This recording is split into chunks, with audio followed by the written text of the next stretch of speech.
So, hello everyone. Welcome to today's webinar. Let's wait a couple of seconds because I think some more people will join. So we will start in a couple of seconds. I'm looking forward to presenting you something about the sales acceleration topics and how you can identify better leads. And for everyone who would like to raise any questions, please use the F&A function, type in your questions, and at the end of the session, I will be answering to your questions.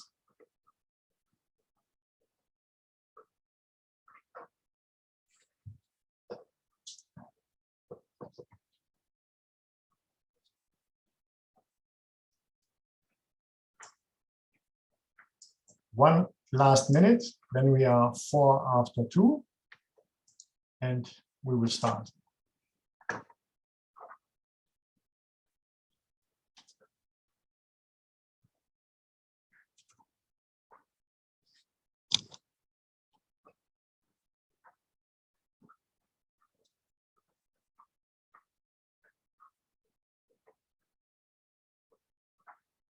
Good.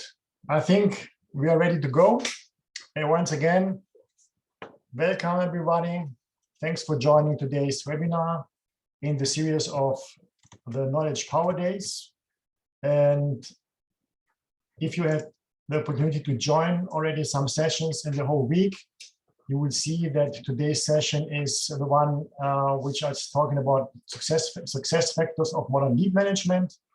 Throughout the week, I would recommend to take your time, choose what you are interested in terms of sales and marketing and the master data topics, integration into existing systems like CRM or Microsoft. Take your time.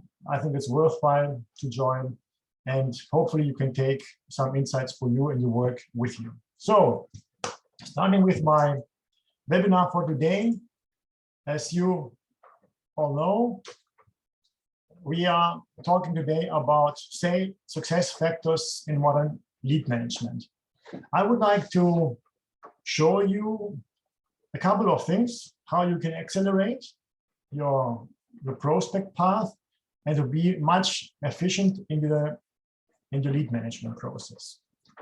One slide about myself. So my name is Thomas Mafridis. I'm heading currently the go-to-market team for sales and marketing solutions in Central Europe, and I'm working since 2006 at Dun Bradstreet, and I have various experiences in international projects, especially in the sales and marketing area, but also master data management, and I'm coming from, my background is credit and risk management.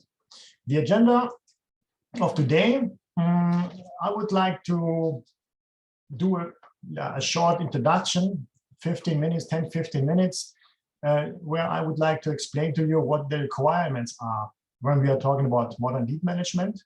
And then I would like to share with you really real use cases we have done with clients, or clients are doing by using different methodologies.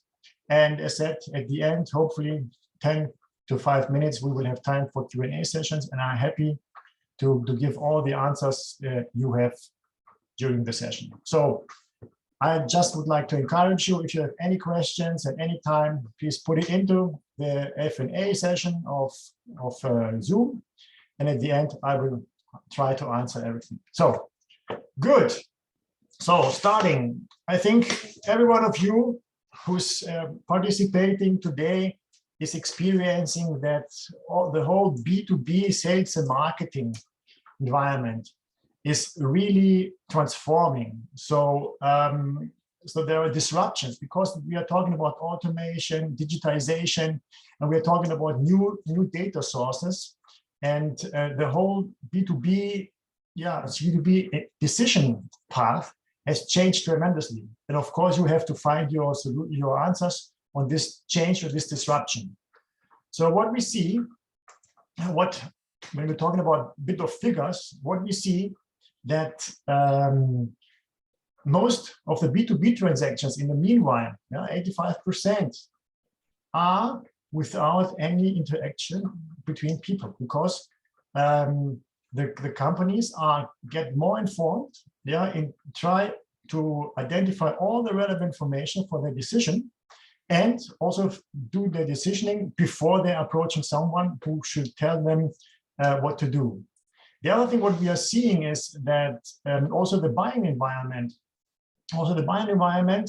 in the whole purchasing process is getting more and more complicated. When you remember in the past, then you had to know 1 or 2 people who were able to decide. But in the meanwhile, we need to identify more than 8 decision makers to convince them and to get the final signature between a deal. And you see that we are facing with sales efficiencies, and we are facing also with an increased data volume we need to assess when we want to talk about lead management. The next slide, and this is something which is for me really important, and I would like to focus on this last number or figure. It's proven, yeah, by Forrester that everything we are doing to generate leads, to grow our business, yeah, only less than 1%, yeah, only less than 1% turn into customers. And this is far too less, yeah, far too less for the efforts who have been done or are done by salespeople, marketing organizations. So I think we need to change, and we need to change the way of working and the way of thinking. When I'm talking about change, in the past, and I'm pretty sure you will agree, how was marketing supporting sales? So marketing sales had bought static offline data, meaning address information, industries information, employee sizes, revenue sizes, and said, hey, guys, this is a target list, go ahead and try to find the right targets for you. But this is the past, the old school. The new way of working is that we need to be highly informed in the sales area and highly targeted. We need to have all the relevant data when approaching the customers. And when I'm talking about all relevant data, the trend in sales and marketing is also to include a risk assessment. Does it make sense to approach the clients based on their failure risk? Or are these clients potentially too risky and all the efforts I'm doing with this client is not right? Yeah, so this is a trend we are seeing in the market. And then, of course, what more crucial is not to identify the right candidates, yeah, with the right information, but also to identify when a company is really in the market and when a company would like to buy. So the right timing is really the key point.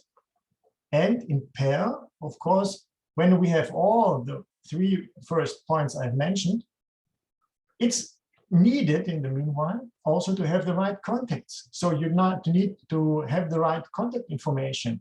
So I don't want to waste time to call at the desk and I'm asking if I can find someone who's responsible for something. No, I would like to have, as a salesperson, personalized contact information like email addresses, phone addresses, or social media profiles.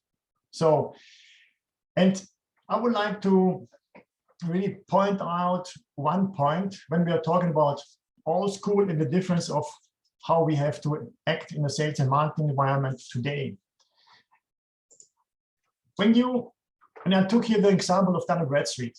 So all of you are aware of what we are doing in Dun Bradstreet, and we are talking about today sales and marketing, and we're talking about lead management. But if you are looking at the standard industry codes, so there are different industry codes, US 8-digit SIC codes, NACE codes, NACE Rev2 codes. So none of these SIC codes or none of these industry codes are talking really what Dun Bradstreet is doing. And this is a problem for many of our customers and for many of the companies, because when you imagine when these industry codes have been assigned to a company, most probably when the company was founded.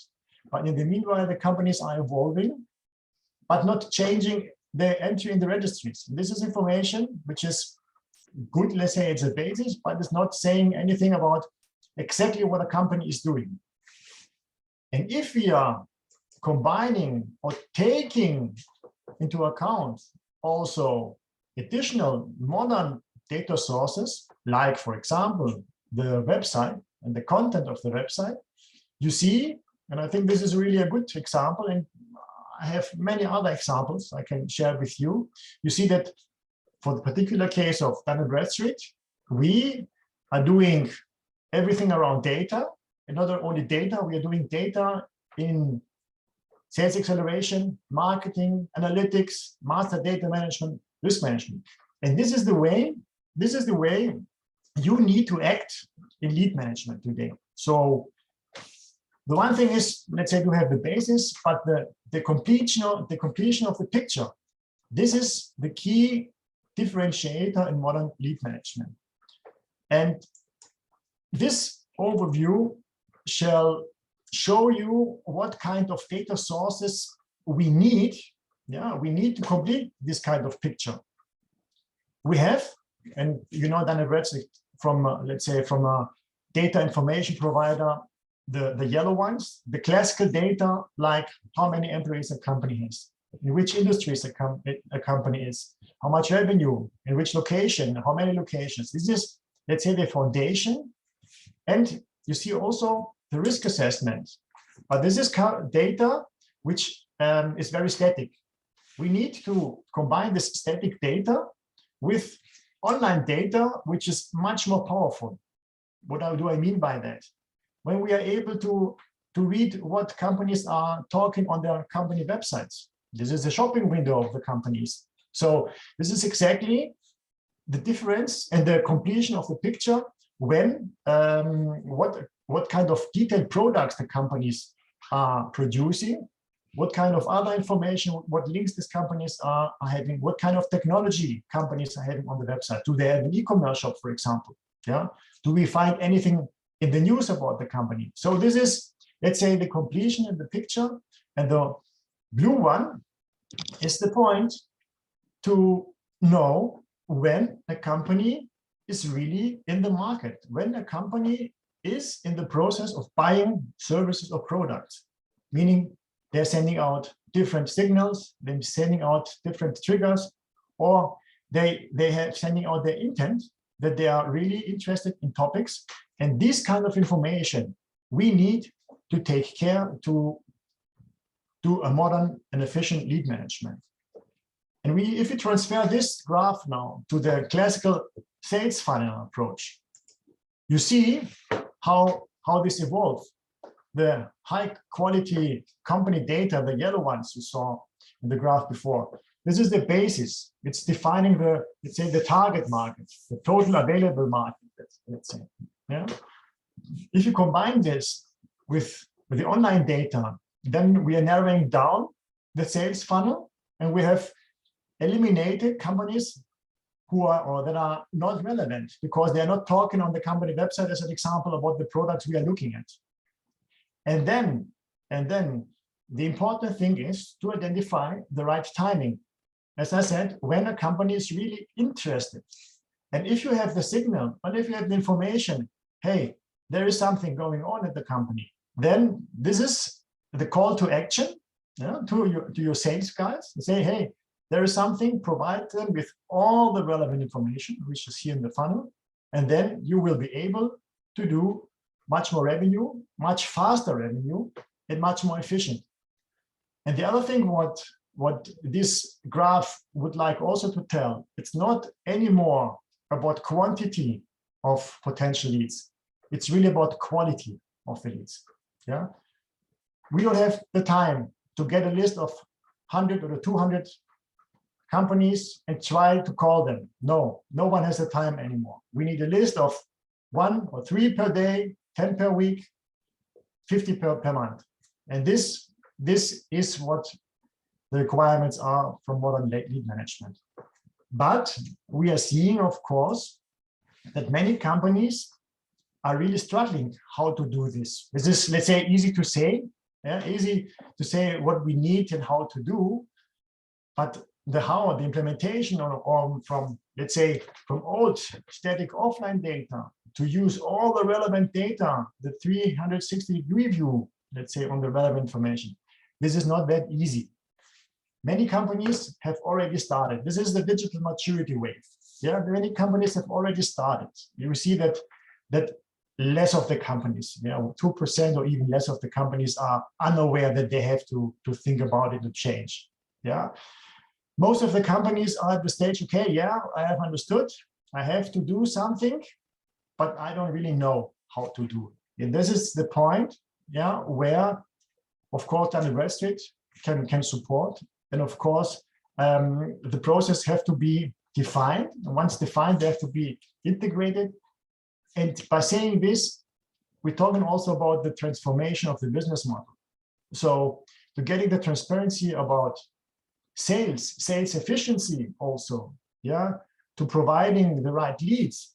This will increase tremendously the efficiency and, of course, also the revenue for the companies.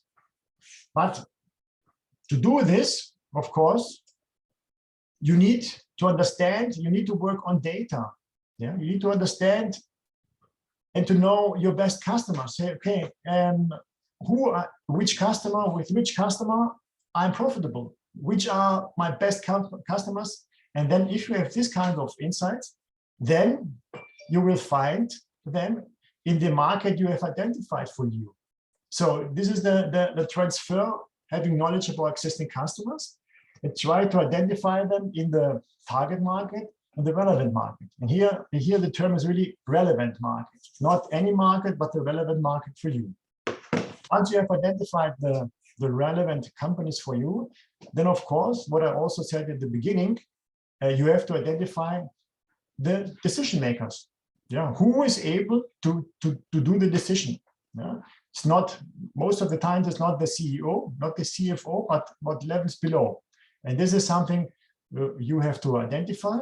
And if you have identified this kind of people, then of course you have to understand what kind of challenges this kind of people are having. So you have to talk with the same language with these people.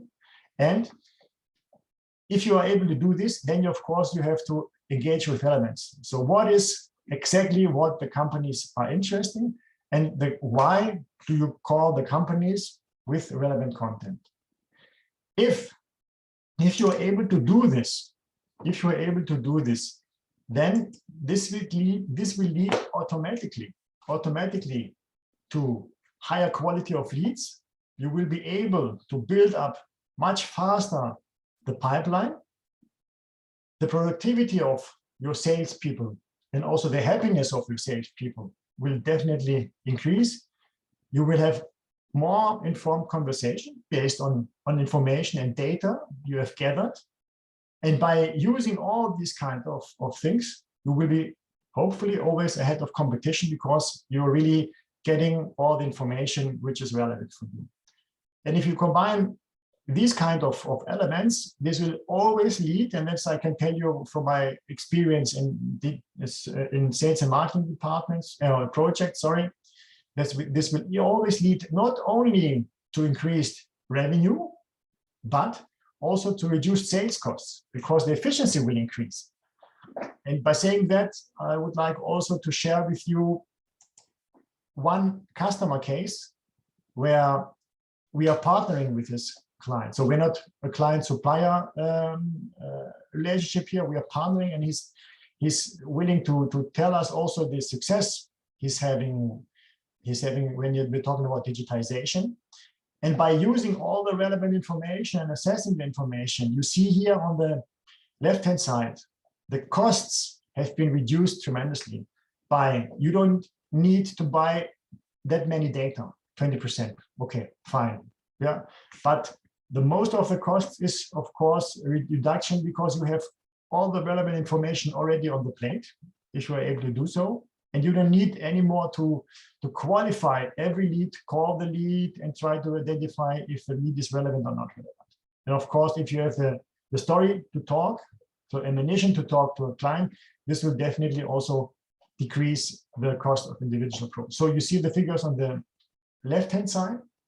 On this client also reported to us that, yeah, sales efficiency has increased there from out of this by 12%. Yeah, they were able to place 50% more qualified offers, and they were also able, within a specific period of time, I think was measured by 48 months. Oh, sorry, not months, 24 months. So the sales increased by 10%. Only, not saying easy only, but by using all the relevant information, assessing information, and combine the information in a way which is really can be handled by the sales guys. So by saying this, I would like now to come to special use cases and to show you also, to present you also why, and not why, but how data combination can increase the efficiency of your lead management. So first use case I have with me is also, and unfortunately, all of you are knowing the times we are living at the moment. If someone, and we have enough clients who would like to know which translation agencies are able to translate Ukrainian, the crisis. So the requirement here, let's take the countries, Germany, Austria, Switzerland, and so on and so forth. And by choosing the industry code translation agencies, you don't know which of these translation agencies is able to translate Ukrainian language in one of the countries. So how to get this information of Ukrainian language? So I've prepared already to show you that. So we have here already the countries chosen, you saw on the slide. Then a combination would be, okay, let's take, because we're talking about an international portfolio here, the international industry code, the NACE-REF 2, and then let's see which is the industry code for translations.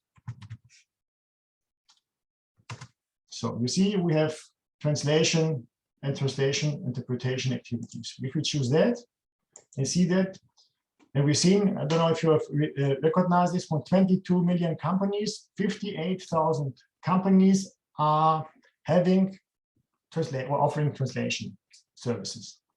But of course, too many companies, and you don't know exactly which of these companies are offering translation in Ukrainian. And therefore, you need to use what they are talking about on the company website, as an example. And if you take here the website content and say Ukrainian or Ukraine, and add this, you will see immediately out of the 50,000 companies which are offering translation services, 780 companies, for 100% sure, are offering translation services in Ukraine. And how, just to prove it, how it looks like, now you see different companies. You can see on the web page, we have matched the different, and you see, this is a Swedish example, you saw the other examples, and here we see that this translation agency offers Ukraine translation. So this, I would like to point out, the data combination. You remember the sales funnel I showed you. This is exactly how you should work and how you should act in order lead management. The next use case I would like to present you is also a use case for a specific customer in Germany. This customer was interested to identify companies in the gastronomy which offers breakfast, because they wanted to sell special special machines for doing breakfast, coffee machines, and things like that. So, and the target group, let's say gastronomy, okay, fine. And then because the offering was quite specialized for smaller companies, 5 to 20 employees. So, and what they also wanted to know was, okay, when I'm selling my products or I lease my products, I would like to be sure that the companies will be able to also pay the bills. So the offering here is also to have a low probability of default. So to be sure that these companies are having a low probability of default. And this, I would like also to show you how we did this example. So if we have this example here, say Germany, and because we are here in Germany, we use the local industry code. So you see NEF raised 2. I change now and I take the German WZ code. And if you have local requirements, you are able to choose any of the local codes, yeah, to be much more targeted and use exactly what you want to find. So, and the industry code for gastronomy is in German, the WZ code, food and beverage service activities. So we see we have 205,000 companies matching this criteria. The initial request, as you remember, was 5 to 10 employees, 5 to 20, sorry, employees. Sorry, again, 5 to 20.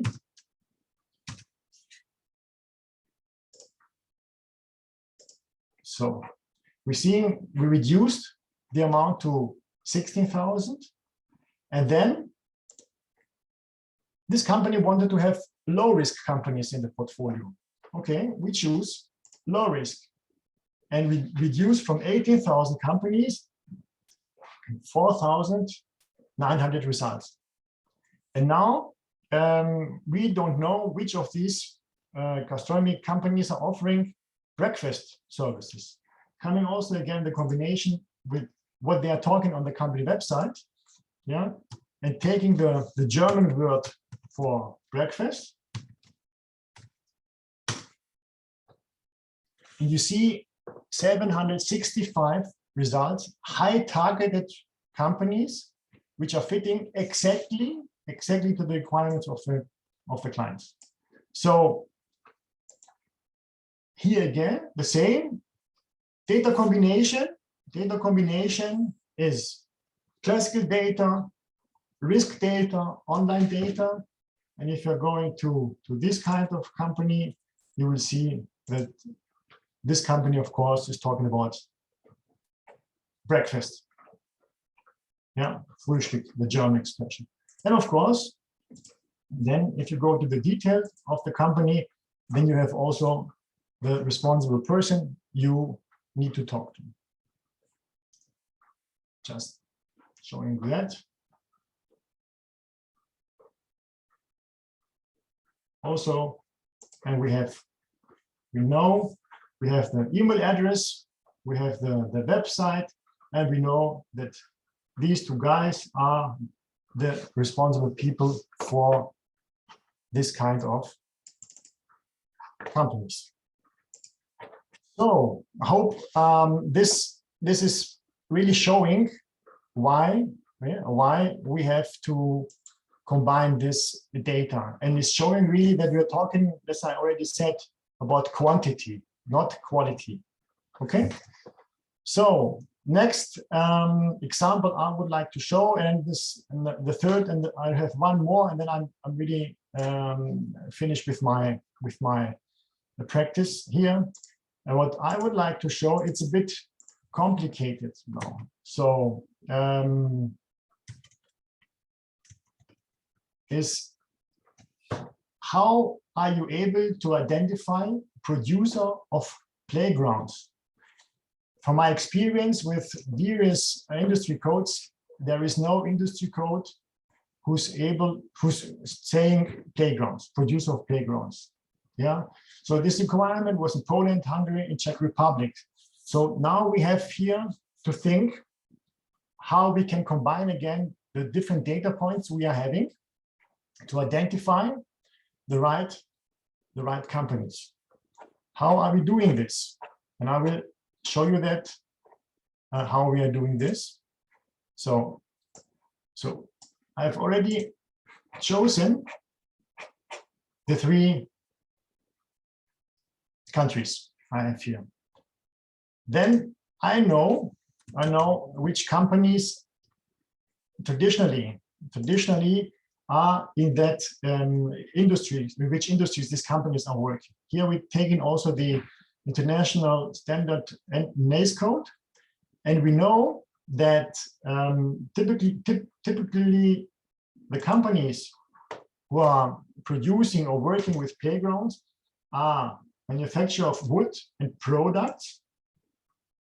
Then we have also, because playgrounds have also a rubber floor, a plastic floor, so they're also acting in manufacturing of rubber and plastic. And of course, because they're doing also the metal products and sports goods. These are the relevant industry codes when we try to identify this kind of companies. But by choosing this kind of industry codes, again,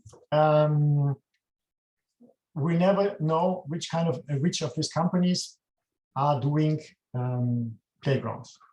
Now, again, the website contents and the combination with the online data. And here what I did, and this is what I also would like to mention, is we used local terms. Yeah, local terms. This is something which is also quite unique. You can identify based on the local company website, either it's Hungarian, it's Polish, or it's Czech, or it's German or English. You see that Spielplatz is the German expression, playground is the English expression, and terrain de jeu, the French expression. So looking on the almost 200,000 companies in these 3 countries, whom of them in that specific industry codes are talking on the company websites about playgrounds. And if you apply this, then we see we have 107 unique hits. And if we then go into the results, then we are seeing, okay, these are the companies. And if you're taking, I think, this example here, and going to the company website,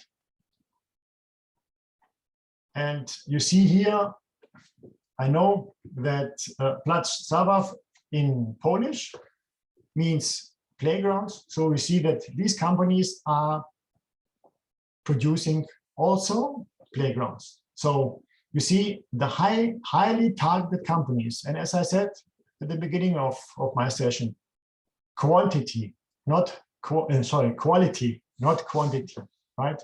Quantity. So you see, you will reduce the relevant target market from almost 19,000 companies to 107 companies, which can be used by sales and can be also used to make business. Last example I would like to show, and this is also an example which is a bit more complicated. So here we had a client who was and is a producer of office furniture. And of course, this client wanted to identify companies who have needs for office furniture. And if you can imagine, this is something which is, let's say, it's really hard, really hard to identify companies who are producing, this kind of who are having the need to office furniture. What we have done here, and this is the dimension of timing.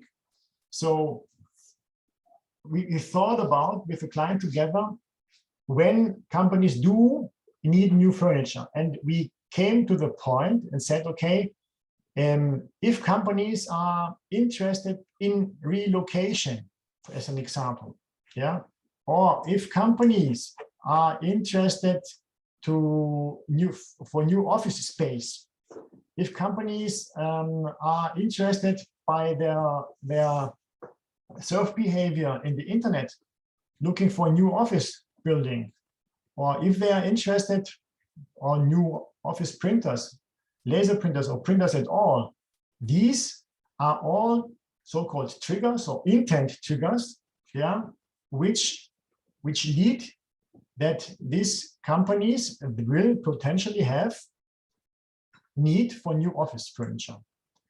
And I've already here the example where we have the companies or the countries where we are looking for these kind of companies. We have selected the employee size, so a specific size. Of course, there should be a value behind when we are selling office furniture, more than 50 employees. And what we have done here is the so-called intent topics. We selected intent topics, which means, what does it mean, a third-party intent? It means that there are possibilities out in the market, like our solution also, where we can identify what kind of information a company is consuming within their certain behavior. So reading articles, reading white papers, and based on that, we have selected relevant topics, like I already said, new office building, company relocation, and office space. And because we wanted to be sure that these companies are creditworthy, yeah, so we also took into consideration the risk assessment, so probability of default, and say, okay, I would like to have companies that are doing or are interested in relocation, so meaning they need new furniture, and they're not doing that because they have high risk and they need to move, but they're doing this because they are growing. And here we can also talk about combination with financials. Let's say growing figures the last X year, employee growing figures and things like that. But to make it simple, low risk. And we have here a highly targeted list of 376 results of companies that are definitely interested in relocation and looking for new office buildings. And then coming to also the point, to whom to talk, yeah, and also what I already said, you need the email addresses or the phone numbers of the companies. Just as an example, in this company, we know because, sorry, here, that they were informing themselves. I will go back again. I missed this, sorry.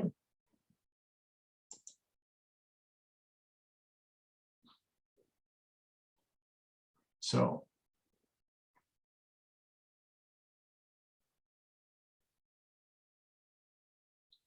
1 second. So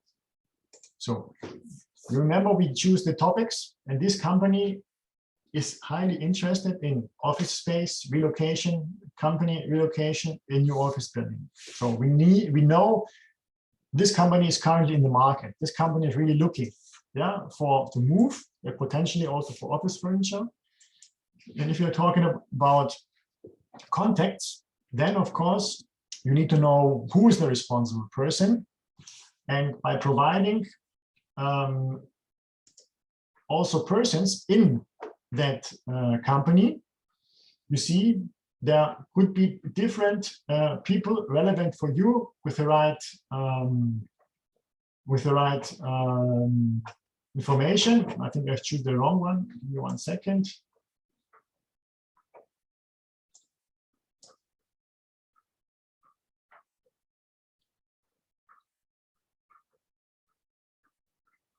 So again,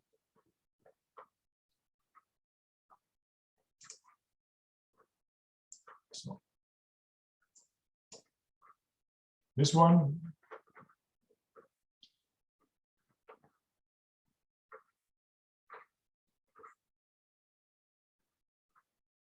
We have all the relevant information about the company. Our requirement was more than 50 employees. Here we have employee size 34.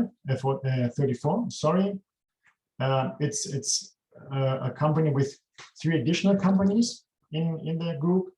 And talking about contacts, we see that these people are now responsible in that company.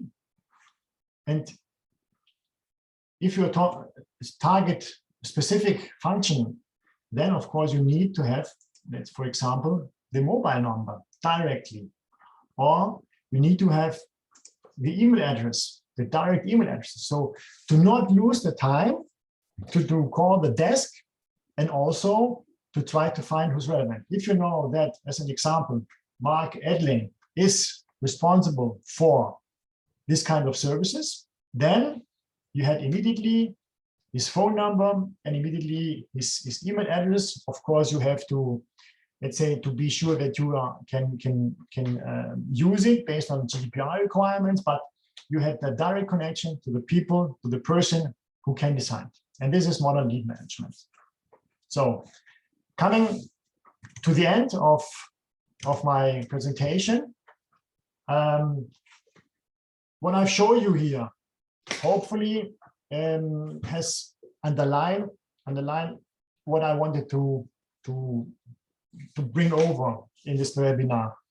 You really need to combine different data points to increase the efficiency of the sales and also to reduce the waste by spending time for non-interesting leads. And if you're interested to know, you saw now my user interface, to know which kind of tool I have used now for that, I'm happy to share this with you. The tool I've shared with you, I've done the different queries. It's a sales acceleration tool. It's a sales intelligence platform called D&B Hoovers. And this D&B Hoovers intelligence platform helps you really to accelerate your path from a prospect to profitable customer. And because you saw the possibilities you have within D&B Hoovers and saw the possibilities you have to combine the data within D&B Hoovers. Just a bit of background. What is D&B Hoovers? In D&B Hoovers, we have currently more than 220 million active business records. So we're talking about a worldwide tool, 300 million contacts, and we are using more than 30K sources to help you to understand the market needs, but also to understand really your potential clients, but also to understand your existing clients. If something happens within your existing client base, and I talked at the beginning, you have to identify, to know your best clients. You have also to have them, let's say, on your radar to identify opportunities at these customers, of course, also. And D&B Hoovers, at least for my knowledge, is one of the less, or maybe the only one tool which is really able, and I'm linking here to the slide at the beginning, is really able to provide you a 360-degree view of all relevant information, and to combine the classical data, which is needed to really get all the insights out of the online data and the time data. And D&B Hoovers, by saying that, it's a powerful sales acceleration tool which provides company knowledge and company intelligence, but in addition to that, can support you on market intelligence, because you have the opportunity on more detailed information on industries, on market, and this will help you definitely in the quality of your leads. So by saying that, I would like to thank you that you took the time to listen to me today. Now coming to the questions and answer part, and I see we have already one question, sorry. one question here is the intent data available on DNB Hoovers by default, or is it an additional option? Yeah, is it available for all markets, or are there limitations in European markets due to GDPR? So the answer on this, yes, DNB Hoovers offers intent data, currently the so-called third-party intent data, and this third-party intent data is an add-on. An add-on you can buy additionally with the focus or predict version if you have this. Okay, then is it available in all markets? Yes, it's available in all markets. The only limitation currently, yeah, but we are working on that, is that we are using English-speaking content. So if we have connections with different publishers and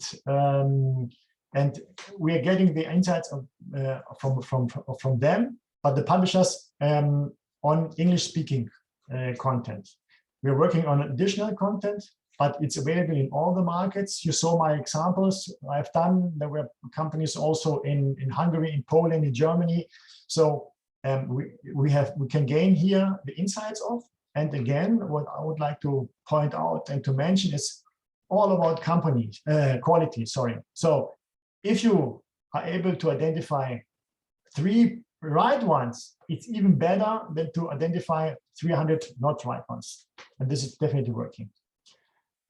What is the conceptual search? A conceptual search in DNB Hoovers is also an additional possibility to search if companies are linked in publications with specific terms, like, for example, Internet of Things or IoT or something else. Then you can use the conceptual search, and then you can get back the results that companies are in link with this term you type into conceptual search.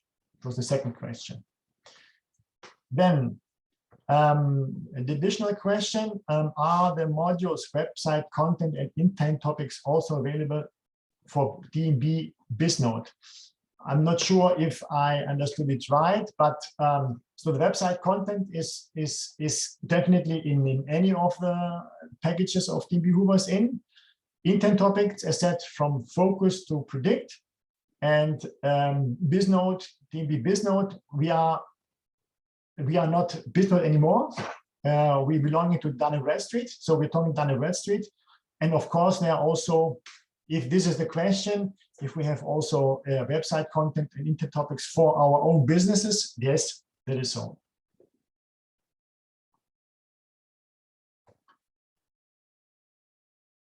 Any other questions?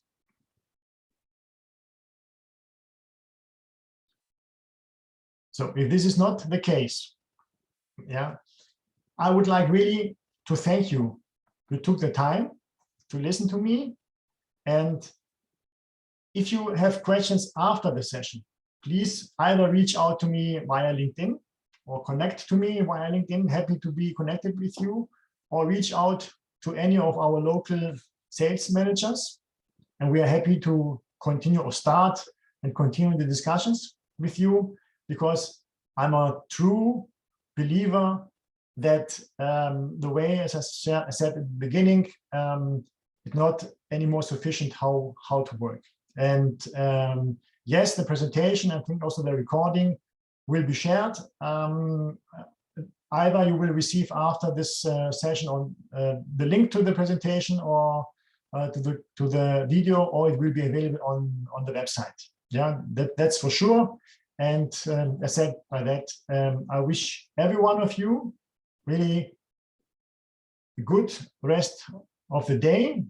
Stay healthy, and as said, hopefully we will continue to be successful in your lead management process. So bye bye all, thank you, and have a nice time. Bye.